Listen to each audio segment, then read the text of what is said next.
اور پھر حدیلی بتاؤ کچھ تیار کیا ہوا ہے؟ انہیں مولوی صاحب نے ہاں حضرت ملا علی قاری رحمۃ اللہ علیہ کی کتاب شرح فقہ اکبر سے اچھا یہ بغیر حوالہ کے ان کی طرف منسوب کر کے عبارت تحریر کی ہے کہ دعوی نبوت بعد نبینا صلی اللہ علیہ وسلم کفر بالاجماع، اچھا کہ اجماعی عقیدہ ہے کہ حضرت صلی اللہ علیہ وسلم کے بعد جو نبوت کا دعویٰ کرے وہ کفر ہے۔ اس بارے میں وضاحت چاہیے کہ اجماعی سب سے پہلی بات تو یہ ہے کہ اجماع کیا ہوتا ہے، اس پر تو پہلے گفتگو ہو جائے۔ واقعہ یہ ہے کہ اجماع ایک فرضی خیال ہے اور شاذ ہی کبھی کوئی امت میں اجماع ثابت کر سکے، سوائے اس دور کے جو حضرت اقدس محمد مصطفیٰ صلی اللہ علیہ وآلہ وسلم کا دور تھا، مگر اس میں اجماع سے زیادہ اہم تر بنیادیں موجود تھیں، اس لیے اجماع کا ویسے ہی کوئی سوال نہیں پیدا ہوتا تھا۔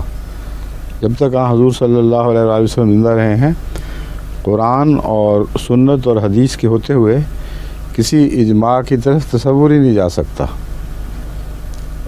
اجماع کا دور شروع ہوتا ہے بعد میں۔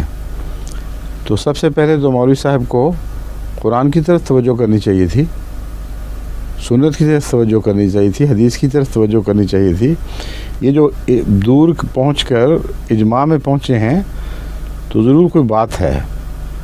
اور پھر ایک عجیب بات اور بھی ہے کہ حوالہ کوئی نہیں دیا، جس سے مجھے اندازہ ہے کہ یہ اگر پورا حوالہ پڑھا جائے تو اس میں کچھ اور بات نکلے گی۔ وجہ یہ ہے کہ خود حضرت ملا علی قاری اس مضمون کے برعکس خود اپنی کتاب موضوعات کبیر میں ایک واضح حقیقت بیان کر چکے ہیں، اور بعض معترضین کے جواب میں اس مسئلے سے پر سے انہوں نے پوری طرح پردہ اٹھا دیا ہے کہ جو نبی نہیں آ سکتا وہ کون سا نبی نہیں آ سکتا، اور جو آ سکتا ہے وہ کون سا ہے۔